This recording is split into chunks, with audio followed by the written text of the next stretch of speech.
Fala galerinha do canal, aqui é o professor Rogério Silva. Galera, é o seguinte, galera que está ligado no canal aí, História para Todos. Hoje nós teremos aula de História do Pará, de História do Amapá, para o povo aí que vai fazer a prova de bombeiro e PM do Amapá. Agradecer aqui a atenção de todos. Cumprindo com o meu compromisso, toda semana tem um videozinho mequetrefe para vocês. Um abraço para a galera de Macapá, tá bom, gente? Essa semana eu falei com o pessoal de Macapá, estão ligados nas nossas videoaulas e, se Deus quiser, todos vocês serão aprovados tanto no concurso da PM quanto do bombeiro. Beleza, gente? Sem muita enrolação, vamos para a cabanagem no Amapá. Embora, gente, o assunto seja o Amapá, o foco, gente, querendo ou não, acaba sendo o Pará, porque naquela época não existia o estado do Amapá. O Amapá, ele fazia parte do Grão-Pará. O Grão-Pará, que era uma área enorme do mapa no século XIX. Depois eu vou mostrar para vocês, tá bom? Aí a imagem, gente, é o monumento da cabanagem em Belém do Pará, tá bom, gente? Em Belém do Pará, porque em Belém do Pará se valoriza a cabanagem. Esse monumento ele foi inaugurado em 1985, feito por nada mais, nada menos que Oscar Niemeyer, beleza? Outra coisa, gente, quem quiser assistir uma aula mais específica sobre cabanagem, tem aqui no canal, tá bom, gente? É só você procurar uns vídeos anteriores. Eu vou ver se eu deixo o link aqui na descrição do vídeo, mas nós temos aí outra aula de cabanagem, falando na cabanagem de forma geral, explicando detalhe por detalhe, tá? Então assistam, quem tiver um tempinho mais sobrando e tudo mais, veja essa aula de cabanagem para complementar esta aula, tá bom, gente? Mas para a prova de PM e do bombeiro do Amapá, você vai ser bem informado aqui com essa aula, beleza? Então aqui nós temos Belém do Pará, segundo o artista aí, o Martins, né? Belém do Pará no século XIX, beleza? Belém do Pará no século XIX. Então, aqui na introdução, gente, o que nós temos? Nós temos que lembrar esses pontos aqui, esses itens. Por que cabanagem? A cabanagem, gente, ela foi um movimento predominantemente popular. A cabanagem, ela contou com a maioria dos seus integrantes, pessoas das camadas populares, pessoas pobres e humildes. E onde que o pobre e humilde mora? No século XIX, em cabanas, em humildes residências. Por isso o nome cabanagem. Agora, gente, preste atenção. A cabanagem ela foi predominantemente popular. Ela não foi exclusivamente popular. Existiam pessoas abastardas, endinheiradas, a elite paraense, a elite nativa. A cabanagem, gente, ela é uma luta entre elites também, beleza? A cabanagem ocorre entre 1835 e 1840, aproximadamente. Nós temos aí 5 anos de eventos. A tomada do poder pelos cabanos que vieram do interior para a capital, para Belém, ela aconteceu no dia 7 de janeiro de 1835, tá? Gente, infelizmente, vocês têm que memorizar esse período aí, tá? 7 de janeiro, começo do ano. Se Deus quiser, ano que vem, né, no próximo 7 de janeiro, vocês já serão funcionários públicos. Então a cabanagem, gente, ela ocorreu nesse espaço geográfico que hoje nós conhecemos como Pará, Amazonas e Amapá. Lembrando, tá? Lembrando que no século XIX não existia essa configuração geográfica que nós conhecemos hoje. Eu sempre brinco em sala de aula, né, gente? A cabanagem ela aconteceu no governo de quem? Qual era o contexto nacional? No governo de Dom Pedro I ou no governo de Dom Pedro II? Nenhum dos dois. Ocorreu durante a regência. O Dom Pedro I renunciou, abdicou ao trono e foi instalado um governo provisório. Inicialmente, esse governo provisório ele era formado por 3 pessoas, por isso regência trina. Só que mudaram a lei posteriormente, alguns meses depois, mudaram as leis, e a regência que era formada por 3 indivíduos passou a ser por um. E quem foi eleito? O padre Antônio Feijó, que era o ministro da Justiça do Brasil naquela época, tá bom? Então, gente, a regência trina, ela vai enfrentar a cabanagem nos primeiros meses. Logo depois, quem vai assumir o BO vai ser o padre Antônio Feijó. Então, quando a cabanagem começou, quem administrava o Brasil? A regência trina. Mas pouco tempo depois, gente, o padre Antônio Feijó vai tentar liquidar com o movimento, mas não vai conseguir. Quem vai liquidar o movimento, gente, é esse filho do capiroto aí, o Araújo Lima, tá? Do grupo conservador nesse período regencial. Esse Araújo Lima ele vai conseguir organizar tropas suficientes para abafar a Revolução Cabana. Aí na imagem você vê o palácio do governo na época, né? Hoje o Museu do Estado do Pará. Tá? Quem conhece Belém do Pará fica ao lado da prefeitura de Belém, correto?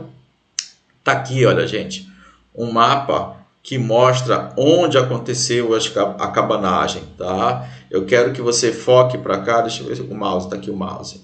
Olha aqui, Reduto Cabano em 1839. Vem para cá para a direita, olha, cercando Breves, cercando Gurupá.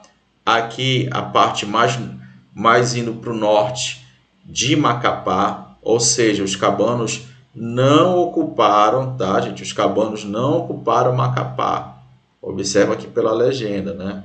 Esse laranjinha aqui são cidades legalistas. Aqui o que é ser legalista, né? São cidades que continuaram com o governo regencial. Viam o movimento como um movimento marginal, tá? E aí você vê, gente, que a cabanagem ocorreu aqui nessa região, olha. Indo para o lado esquerdo, para o oeste, você vê aqui Barcelos, você vê Tefé, você vê Manaus, tá bom, gente? Essa é a área geográfica onde aconteceram os eventos da cabanagem. Um pouco mais aqui para o sul, tá? Nesses rios aqui também, em Santarém, Alenquer, Óbidos. Essa é a área da cabanagem. Por que é importante falar isso para vocês, gente? Porque você vê a palavra cabano no Maranhão, você vê a palavra cabano em Pernambuco, mas não tem nada a ver com a gente aqui, tá bom, gente? Não tem nada a ver com esse movimento que nós estamos estudando. Lembrando, gente, que nesse período nós temos a regência, como eu falei agora há pouco, e não foi só no Pará que aconteceu essa onda toda, tá, gente? Foi em vários cantos do Brasil, como Maranhão, a Balaiada, na Bahia, a revolta dos Malês e a revolta da Sabinada, e no Rio Grande do Sul, a guerra por causa do charque, porque um charque é um charque, né? A Farroupilha, beleza, gente?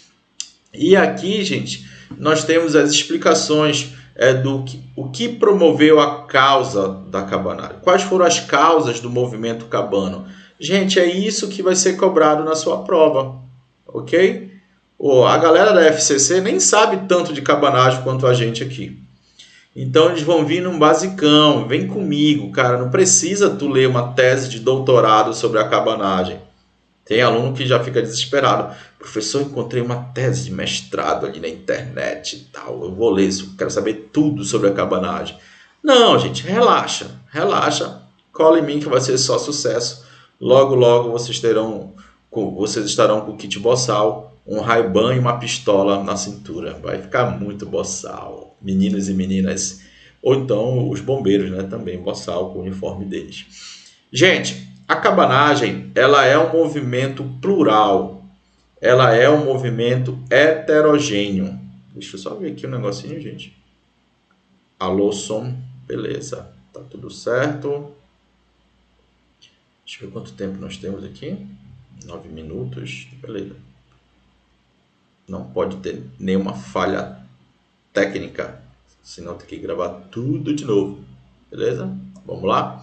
Então, gente, a cabanagem ela foi um movimento de vários grupos sociais, mas a maioria eram pessoas humildes. Então, na cabanagem você tem brancos, pretos, escravos, livres, padres, professores de história, remistas, o motorista de aplicativo de Uber, já tinha Uber aqui, 99, era um cavalo todo pintado de amarelo. Né? Aí você tem gente que é religiosa. Ser cabano está na cabeça e no coração dessa galera aí no século XIX. Então, na cabanagem, gente, tinha escravos? Tinha. Bora por parte, eu vou tirar aqui para ficar melhor. Tinha escravos? Tinha. Então, qual é o sonho do escravo? Conquistar a liberdade.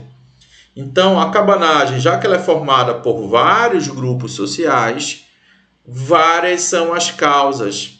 Cada grupo social tem o seu objetivo. Por isso que às vezes, gente, é difícil estudar cabanagem. Aqui em casa eu já cheguei a uma conclusão que nós temos 14 causas para a cabanagem. Mas logicamente que para vocês não interessam todas essas 14 causas, beleza? Então, gente, o escravo ele quer liberdade. Agora o cara que é dono do escravo, que está lutando lado a lado com ele, vai querer dar liberdade para esses escravos? Não. Então nós veremos, gente, em vários momentos da história da cabanagem, cabano matando o cabano. Por exemplo, o fazendeiro mandando matar o seu escravo. Mas eles se uniram aqui e tomaram Belém em 7 de janeiro de 35. Daqui a pouco eu vou te dizer por quê. Fora isso que eu já estou te mostrando aqui na tela. Gente, a cabanagem ela foi promovida por maioria das pessoas populares, correto? O que as camadas mais populares desejam? Melhores condições sociais, melhores condições de vida, o direito de ir e vir, né, receber o seu salário em dia, o direito de não ser recrutado como soldado. Naquela época, a gente não era bacana ser soldado. O cara era humilhado. Tu sabe o que é a humilhação? Era chicoteado. Ei, moleque, vem cá. Tu vai ser do exército agora. Não, eu não quero ser. Tu escolhe. Ou tu vai ser do exército ou tu vai pra cadeia. Não, eu sou brabo, né? Eu vou pra cadeia, porque eu sou desguiado, eu sou vida louca, né? O vida louca aí ia pra cadeia 2 meses e depois era colocado no exército. Então tinha um recrutamento compulsório. São N situações onde as pessoas humildes do Grão-Pará sofrem, beleza? A cabanagem, gente, assim como a balaiada, a sabinada e farroupilha, ela é contra a regência, contra o governo regencial. Mas preste atenção, gente, não é contra a totalidade do governo regencial, é contra um ponto específico, um ponto principal. Tinha outros, mas é nada importante. Gente, não existe democracia. Quem governava o Grão-Pará era um cara do Pará? Não. Era um português, era um inglês. Às vezes era um cara do Pará e logo depois ele saía do poder. Então a regência, gente, era ela que escolhia quem iria governar as províncias. Ei, você aí, vai lá governar Minas Gerais. O cara ia. Ei, você, vai lá governar o Paraná. Você aí, vai governar o Pará. Ah, o Pará, bacana. Entre Santa Catarina e São Paulo, não é isso? Tua mãe. Aquilo ali é o Paraná. Ah, não é a mesma coisa, não? Então chegavam uns caras aqui, gente, nada a ver com a nossa região. E não estavam preocupados com os problemas locais. Eram alheios a esse problema, não davam a mínima. Então, quem governava o Pará era um paraense? Não. Quem governava o Rio Grande do Sul era um rio-grandense? Não. Então, gente, essas revoltas, elas têm esse ponto em comum, todas elas. Luta contra o autoritarismo da regência, tá bom, gente? 4. Quarta causa, adesão do Pará à independência. Aí você vai ter que ver meu vídeo anterior, tá, gente? É muito detalhe aqui. Você tem que dar uma estudada em história do Brasil também. Resumindo, rapidinho, vamos ser rápidos e objetivos. Gente, quando houve a independência do Brasil, o Pará não aceitou a independência. Por quê? Não era o povo do Pará. Era a galera que governava o Pará, eram portugueses. Dom Pedro I mandou para cá quem? John Pascoal Grenfell. Grenfell chegou aqui, Pará, você aceita ou não aceita a independência do Brasil? Não, já com esse carinho, com uma 12 apontada, a galera vai aceitar. A adesão do Pará à independência, gente, foi no dia 15 de agosto de 23. Aí, tudo bem.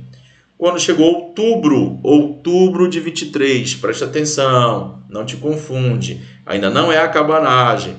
O elaborador ele pode tentar te enrolar aí. Em outubro de 23, liderados por Batista Campos, vários militares e populares paraenses vão sair às ruas de Belém matando tudo que é português. O Grenfell ainda estava aqui, aprisionou o Batista Campos na boca de um canhão, ia espedaçar o Batista Campos. Estamos em 1823, tá, gente? Preste atenção, depois tu volta esse áudio para você, essa parte do vídeo, para você aprender direitinho isso, né? E aí o Grenfell ele ia estourar o Batista Campos. A própria elite portuguesa fala: não faça isso. Batista Campos ele é mais querido do que o Helder Barbalho. Não faça isso. Liberaram o Batista Campos, né? Liberaram o Batista Campos. Não contente, aprisionou mais de 100 pessoas no porão do seu navio. No outro dia ele foi abrir, sobreviveram só uns 3. Professores morreram de quê? Não interessa. Foi de calor, foi água envenenada, foi de cal. Jogaram a bandeira do remo em cima deles. Não interessa. Interessa que mais de 100 paraenses foram mortos a mandos do governo central, a mandos do Rio de Janeiro, a mando dos portugueses, dos ingleses. E os portugueses ficaram achando graça dos paraenses. Bem feito, paraenses. Vocês levaram o farelo.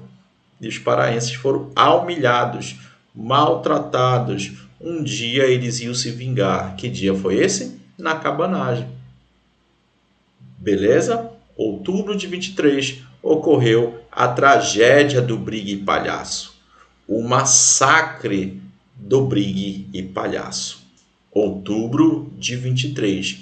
Então esse sentimento ruim, esse sentimento de ódio, vingança, vai ficar guardado aqui no peito do paraense. E um dia ele deu a forra, pegou aquele português que estava achando graça há 12 anos atrás e passou o teçado nele.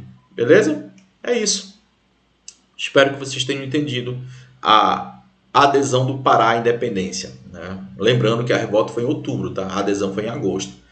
A cabanagem, gente, ela é um movimento das elites, né? Os nativos, a elite nativa versus a elite portuguesa. O que eles estão disputando? O poder, a administração do Grão-Pará.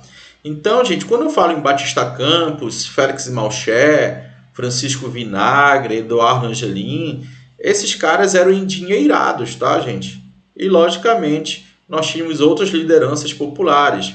Domingos Onça, Gigante do Fumo, sei lá. Pelo nome, tu já vê que o cara já era da liderança popular. Tripa Seca, Quase Nada, Racha Cuca. Essa é só para quem tem referência, só para quem assistiu o Chapolin, né? Então, filho de Deus, a elite paraense, ela queria acabar com essa putaria de a regência nomear o presidente provincial. Gente, presidente provincial equivale hoje ao cargo de governador, tá bom?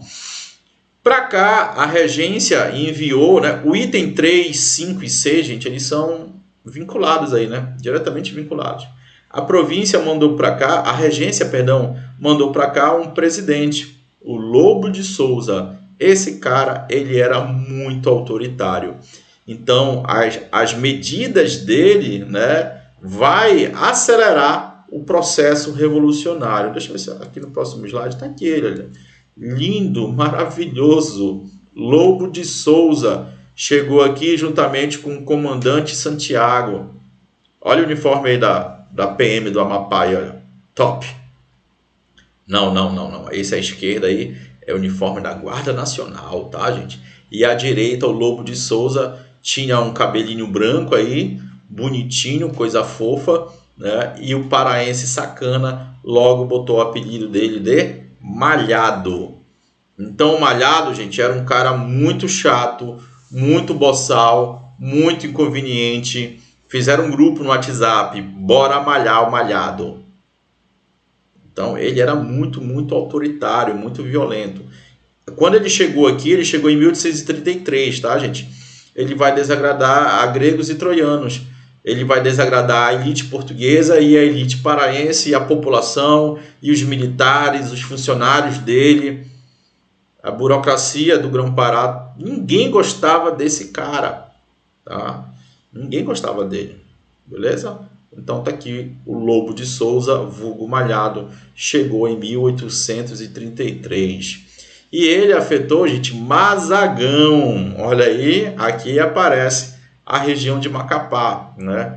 Num contexto de independência, Macapá e Mazagão estavam em decadência. 1820 e pouco, gente, a crise econômica era generalizada. Isso também em Belém. E lá no extremo norte não era diferente. Já na década de 30, no período regencial, houve uma reforma administrativa, onde essa reforma administrativa, o Lobo de Souza determinou que Mazagão não seria mais uma vila, seria apenas um povoado. Então, uma galera de Mazagão ficou pé da vida com Lobo de Souza. Tá? Agora é interessante, gente, anos depois, Mazagão não vai aderir à cabanagem, tá, gente? Povoado de regeneração, anexado ao município de Macapá. Então você vê quanto o Lobo de Souza ele era retardado, que ele desagradou até a galera de Mazagão, né? Que passou a ser chamado de regeneração. Alguém de Mazagão aí, gente, assistindo aula? Gente, deixa um alô aí, tá, gente? No Instagram, então aqui. Eu quero saber o alcance das minhas aulas. Já sei que ela chegou por todo o Pará, Macapá, o Amapá, né? Fale aí se vocês são do Maranhão, se vocês são da China. Quero saber onde as minhas aulas estão chegando, beleza? Então, gente, aí houve um retrocesso político-administrativo em Mazagão. A Câmara Municipal ela foi destituída, e enviou um abaixo-assinado solicitando a Lobo de Souza a revogação do ato. Porque aí, gente, vai diminuir o número de cargos públicos, né? Todo aquele aparato burocrático, administrativo, ele vai ser desarticulado. Só que aí o Lobo de Souza não deu a mínima para a galera de Mazagão. A tomada do poder. Do lado esquerdo é um desenho, tá? Eu não sei quem foi que fez esse desenho, gente. Eu queria dar o crédito para ele. Eu encontrei nos videozinhos pela internet. Peguei só o desenho. Você vê aí o Batista Campos fazendo a barba, com aquele presto-barba amarelo, escrotão de 50 centavos. Vocês sabem, né? Vocês, meninos que fazem a barba, sabem o quanto ele é fuleiro. Então isso teria provocado a morte dele. 1834. O que foi que aconteceu em 1834? O Batista Campos ele tinha um jornal. Olha o nome do jornal do Batista Campos. Anota aí o nome do jornal, bem facinho. Pegou o papel e caneta? A Sentinela Maranhense na Guarita do Grão-Pará. A Sentinela Maranhense na Guarita do Grão-Pará. Vulgo Sentinela. Nesse jornal, Batista Campos falava: esse malhado é incompetente, esse malhado ele é irresponsável, esse malhado não presta, ele é remista. Aí ele ficou chateado. O malhado mandou prender Batista Campos, o cônego político, um religioso muito importante. O Batista Campos vai fugir para as florestas do Pará, próximo de Barcarena, Acará, para não ser preso pelo malhado. Do nada, em dezembro de 34, rola pelo WhatsApp da floresta: Batista Campos morreu. Oh, meu Deus! Batista Campos, ele era muito querido. O Batista Campos fugiu da morte lá em 23, lembra da tragédia do Brigue Palhaço? Antes da tragédia? Pois bem, o que nós sabemos, gente, é que ele morreu com uma infecção generalizada. Alguns historiadores dizem que ele tinha uma espinha carnal. Aí ele foi fazer com esse barbeador amarelo de 50 centavos. E aí ele morreu. Morreu por quê? Porque ele não podia receber os cuidados médicos em Belém.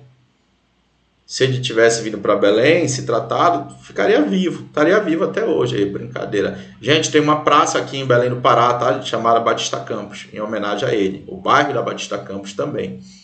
E aí, gente, ele morreu, cara. Nessa onda toda, as tropas do Malhado estão, em 1874, tá, gente? No interior do Pará, em busca do Batista Campos. E prenderam o parceiro dele. Olha ele indo para a cadeia.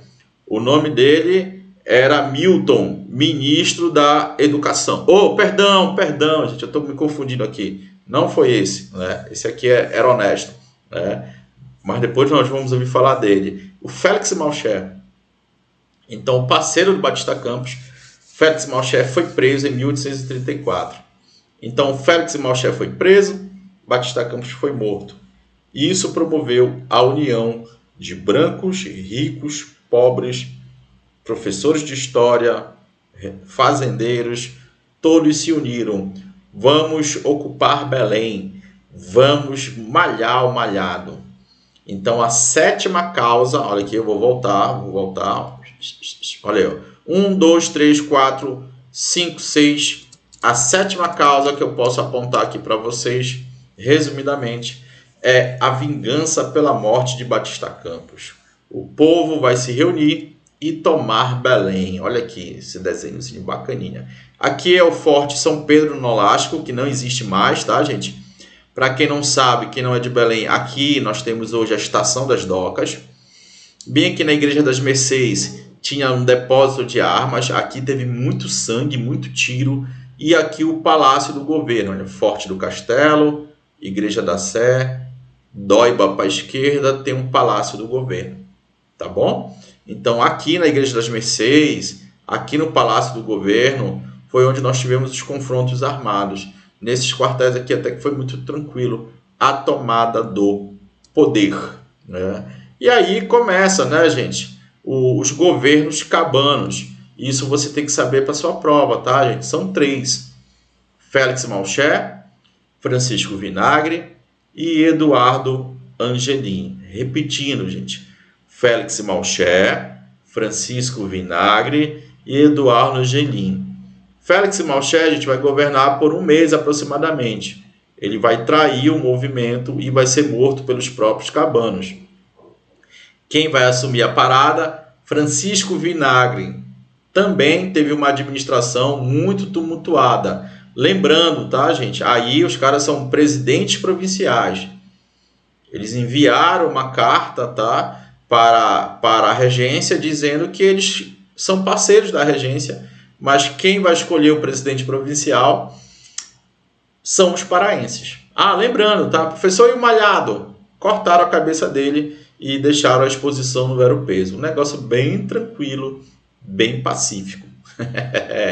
Porrada, facada, chifrada, pedala Robinho, samba Teves, cavalaria aérea. Foi muito doido o que fizeram na tomada do poder e mataram o presidente nomeado pela regência, o Lobo de Souza, o Malhado. Tá bom, gente? Eu pulei essa parte já empolgado aqui, né? O Francisco Vinagre, a gente governou por alguns meses. Tropas vieram do Maranhão e ele não teve poder militar para lutar contra essas tropas. Então os cabanos saíram de Belém. Depois de uns dias, eles retomaram Belém, sob a liderança de Eduardo Angelim. Aí o governo de Eduardo Angelim, gente, ele já foi mais duradouro. Ele passou para 1836. Então, pela primeira vez na história da humanidade, o povo sentiu o gosto do poder. Aleluia! Legal! Palmas para nós! Só que, como diz o ditado, a alegria de pobre... Complete aí. A alegria de pobre dura pouco, né, gente? Então, essa história desses presidentes cabanos é 1 ano e pouquinho. Janeiro, fevereiro, março, abril, maio. 1 ano e 4 meses. A alegria durou 1 ano e 4 meses, 1 ano e 3 meses. Depois a cabanagem ela vai se desenrolar os outros anos, inclusive com importante participação dos índios, tá? Próximo ali de Manaus, até 1840, onde ela acaba de fato. Então a cabanagem ela acaba em Belém em 1836, tá? 13 de maio de 1836, mas acontece em outras localidades até 1840. Aqui, gente, olha, em agosto de 1835, em Macapá, reúne-se autoridades civis, militares e a população geral. E aí, gente, o que vai acontecer? Né? É isso que tem que saber para a tua prova. Falando especificamente de Macapá. Macapá, gente, o Amapá, o que hoje nós conhecemos como Amapá, não vão aderir ao movimento, não vão aceitar a cabanagem. Muitos portugueses viviam em Macapá, muitos indivíduos eles tinham fortes vínculos com a capital federal, com o Rio de Janeiro, com os regentes, então eles não vão aceitar a cabanagem. Aos olhos deles e da regência, a cabanagem era até um movimento separatista. Muito louco isso, tá, gente? Não tem nada a ver de separatismo. Imagina, gente, um país chamado Grão-Pará. Presidente, Joelma, a moeda, o açaí. Não existe isso, tá, gente? Isso foi discurso para reprimir a cabanagem. Então aí, olha, gente, a Câmara de Macapá, né, deliberou que iria resistir aos cabanos. Nesse caso aí, Eduardo Angelim. Em setembro de 1835, o general, major, tanto faz, Francisco de Siqueira Monteroso, comandante da Praça de Macapá, envia uma circular às autoridades e fazendeiros macapaenses dando instruções sobre o combate aos cabanos. Ou seja, o Monteroso, Francisco Chiquinho, o comandante general, sei lá, major, ele vai ser o grande líder da resistência. Ele vai ser uma das principais figuras anti-cabana. Tá bom, gente? Não tem muito segredo. Ilha de Vieirinha, próximo de Macapá, havia cabanos, né? Os cabanos cercaram um pouquinho ali Macapá. O major Chiquinho enviou em novembro uma expedição militar. E aí ocorreu o confronto, né?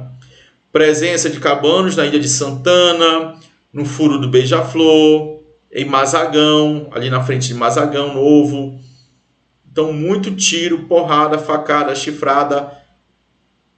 Houve intenso conflito. Vitória de quem? Vitória de quem? Dos mazaganenses. É isso mesmo?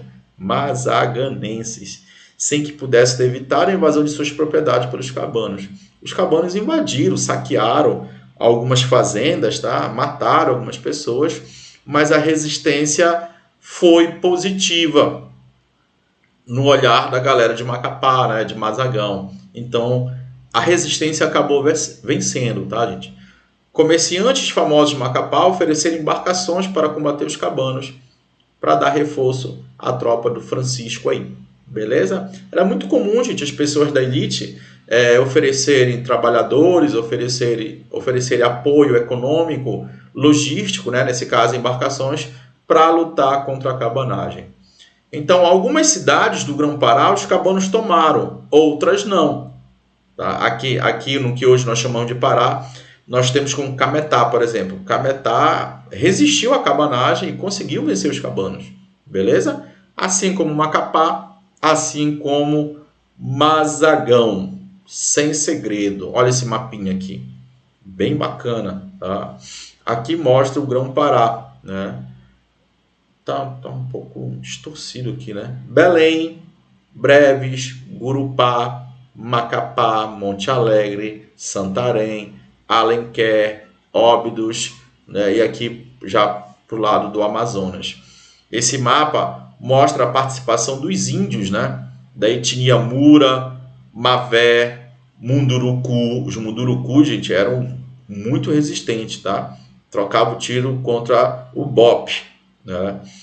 O último local de resistência dos cabanos, gente, é bem aqui, olha, na cidade de Luzéia, tá? Tem historiador que fala em Barcelos, mas nessas duas cidades, tá? Foco aqui em Luzéia, próximo de Manaus, também conhecida como Maués. O último foco da cabanagem em 1840. Em janeiro de 36, olha, estamos em 1836, chegou a Macapá 120 cametaenses para lutar contra os cabanos. Chegou apoio, né? Apoio enviado por ordem de Padre Prudêncio, comandante militar de Cametá. Acabei de falar de Cametá, né? Então, Cametá era top na arte da guerra e enviou apoio militar para Macapá. Fevereiro, Francisco em Macapá negociou com norte-americanos a troca de produtos naturais da região por armamentos. Olha que interessante, né? Então, os Estados Unidos apoiando a resistência.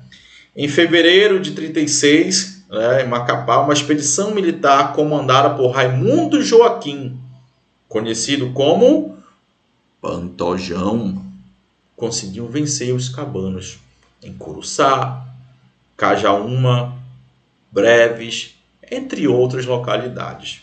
Gente, não tem que memorizar tudo isso. Nem um cara da FCC sabe tudo isso que vai elaborar a prova de vocês. Talvez até ele esteja assistindo as nossas aulas aqui. Aí eu vou aprender um pouco de história do Amapá para fazer a questão do concurso público, né? Então, gente, março 1836, a galera de Macapá e região vai vencer os cabanos. Certo, anjinhos? É isso, papai. Olha, em março chegou a Macapá a autoridade de Santarém, que acabava de cair em mãos dos cabanos. Ou seja, Macapá acabou se transformando numa área de refúgio. Em abril, poderosa força militar comandada pelo brigadeiro Francisco José de Souza Soares de Andréa atacou Belém, ocupando em 13 de maio de 1836. Gente, esse nome tu tem que saber, tá, gente? Francisco José Souza Soares de Andréa. O cara deveria ser bem rico, né? Quando o cara tem um nome muito grande é porque ele é rico. Quando é pobre é Rogério Silva. Francisco Andréa. Eu fixei muito o nome desse cara, gente. Eu li os dois últimos nomes, tá? O Soares de Andréa. Ele vai tomar o controle de Belém. Tá bom? Ele foi empossado no novo governo do Pará e começou a campanha para destruir o movimento cabano. Inclusive, gente, para cá vão muitos marginais irão atuar no exército de repressão aos cabanos. Cortavam orelhas e colocavam em cordões. O negócio foi muito, muito feio, tá? A repressão ao movimento cabano foi muito violenta. O Francisco Monterosso Andréa recebeu um relatório datado de 24 de maio sobre as situações dos conflitos de Macapá, né? Então, o Francisco ele deixava bem informado o presidente provincial aos olhos agora das autoridades regenciais. Como eu falei, gente, para a regência, esse movimento é um movimento de marginal, de vagabundos, de bandidos, que precisa ser liquidado, né? Então, o regente, o Araújo Lima, vai liderar essa resistência ao longo desses meses, ao longo desses anos. E aqui no Pará, o militar responsável foi o Andréa. Lá em Macapá, o Monterosso. Beleza? Aqui é uma imagem, na frente da Estação das Docas, tem a igreja ali das Mercês, né? Das Mercês? Isso, eu confundo Mercês com Carmo. A igreja do Carmo é outro ponto de Belém. A igreja das Mercês, né? Como eu até mostrei aqui no mapa, a segunda tomada foi muito violenta, centenas de pessoas morreram.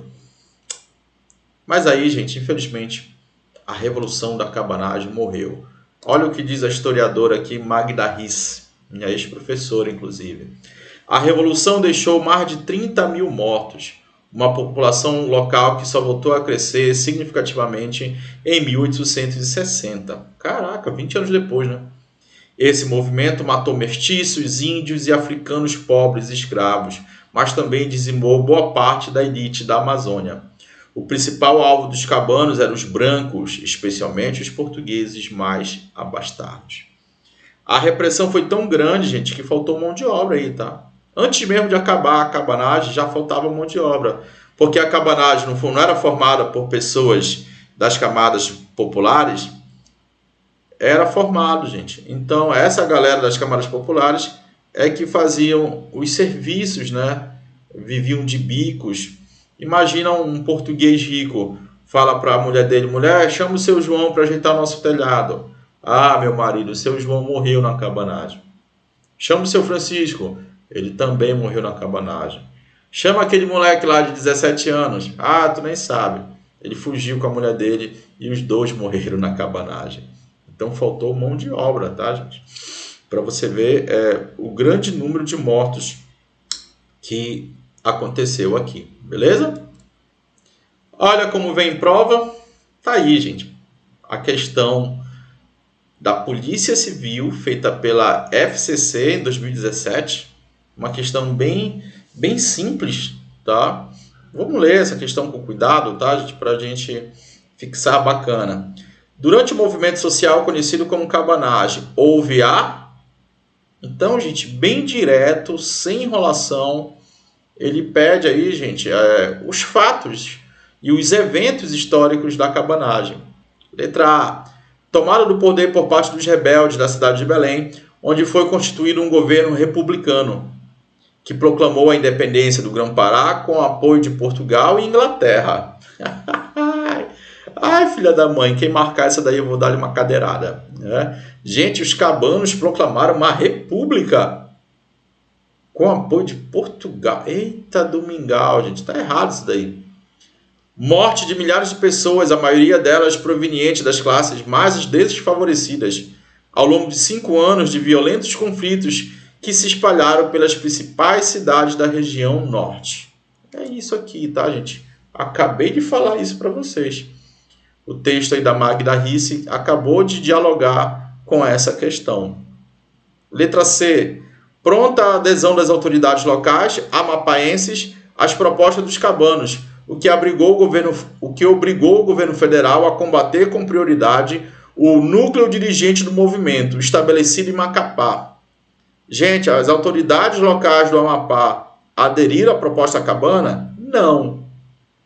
Os presidentes provinciais se estabeleceram em Macapá? Não. Se estabeleceram em Belém. D. Condução das massas revoltosas por padres católicos e líderes messiânicos que defendiam a instituição de uma nova monarquia sem relações com o Vaticano. Eita porra!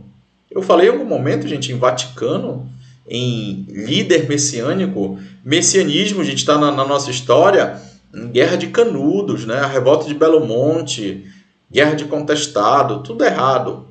E defesa dos princípios da Revolução Francesa, liberdade, igualdade, fraternidade, liberté, igualité, fraternité, juntos com o consenso de que se deveria formar um governo exclusivamente popular, sem a participação das elites. Gente, a cabanagem, direto e indiretamente, ela é influenciada pelos ideais da Revolução Francesa, os ideais do iluminismo. Mas, gente, nada de fazer a mesma coisa que aconteceu na França aqui, né? E a revolta da cabanagem, a Revolução Cabana, gente, ela contou com a participação das elites. Então, não pode ser exclusivamente popular. Eu lembro que eu dei aula para essa galerinha aqui em Belém, da Polícia Civil, em 2016, né? 2016 para 2017. E eles falaram, professor, o senhor acertou até aquela palavra lá, exclusivamente. Tá aí, gente. Às vezes a gente tem sorte, um pouquinho de competência na nossa aula mequetrefe, né? E acertar até as palavras que vem na prova. Então, eu sempre falo, a cabanagem foi exclusivamente popular? Não, incorreto. É justamente o que está aí na alternativa E, né? Ela teve a participação das elites também. Ok? Segunda questão. Direto, soldado PM Amapá 2017. A cabanagem foi um movimento social de grande impacto no Amapá e em toda a região que, lembrando, tá, gente, no período imperial não existe o estado do Amapá. Letra A. Irrompeu durante o período regencial, motivada pela extrema pobreza da população e da insatisfação das elites locais, em um contexto de estabilidade política e numerosas revoltas populares em todo o território brasileiro. Tivemos revoltas populares em todo o território brasileiro? Sim. A cabanagem é uma luta contra a pobreza? Sim. A cabanagem foi promovida pela insatisfação das elites? Sim. Então, essa é a alternativa correta. Beleza, gente? Viu só como é fácil? Cola em mim que é só sucesso. Vocês vão passar na prova e nós vamos tomar várias Heinekens para comemorar. Beleza? B. Eclodiu durante o período imperial? Sim. Motivada pelo descaso do governo com a região norte? Sim. Obtendo grande participação popular? Sim. E um desfecho vitorioso para os revoltosos? Não. Ah, professor, a cabanagem ela não aconteceu no período imperial, ela aconteceu no período regencial. Sim, cara pálida. A cabanagem ela faz parte do período imperial. O período imperial é dividido em primeiro reinado, regência e segundo reinado. Então, só o finalzinho aí, gente, que está errado, beleza? C. Ocorreu antes da independência do Brasil? Não, né, gente? Exigir a liberação da região norte do poder da coroa portuguesa? Nada a ver. Mediante a emancipação do Grão-Pará, que deveria se converter em uma confederação? Sangue de Jesus. Emergiu durante as lutas abolicionistas? Não. Alguns anos antes da proclamação da República? Eita porra. Conduziu por índios, negros e mestiços que lutavam pela implementação do trabalho assalariado e o fim do preconceito racial. Até que, gente, a cabanagem ela tem esse objetivo, né, também nas entrelinhas. Fim do preconceito racial. Mas o resto tá tudo errado aí, tá certo, gente? Nasceu na República Velha, influenciada pelos movimentos operários europeus em protesto contra as péssimas condições de vida e de trabalho. Presta atenção, aí tá certo, né, gente? Em protesto contra as péssimas condições de vida e de trabalho dos cabanos, a população mais pobre da região norte. Mas aí no começo, tá, gente, a alternativa tá errada, né? Durante a República Velha, 1890 e pouco, nada a ver. Então, gente, a dica que eu sempre falo para os alunos, né? Vai por mim. Leio entre as vírgulas, oração subordinada explicativa. Pegou a visão aí da língua portuguesa? Às vezes, gente, nesse entre vírgula tá errado, às vezes está certo. Antes da vírgula tá certo, depois está errado. Essa é a dica que eu sempre falo para o meu aluno, né? Lê entre vírgulas, o que está entre vírgulas, o que está antes da vírgula, com calma, né? Porque às vezes antes da vírgula está certo, depois da vírgula está errado, depois da outra vírgula está certo. Então, toma esse cuidado. Beleza, anjinhos?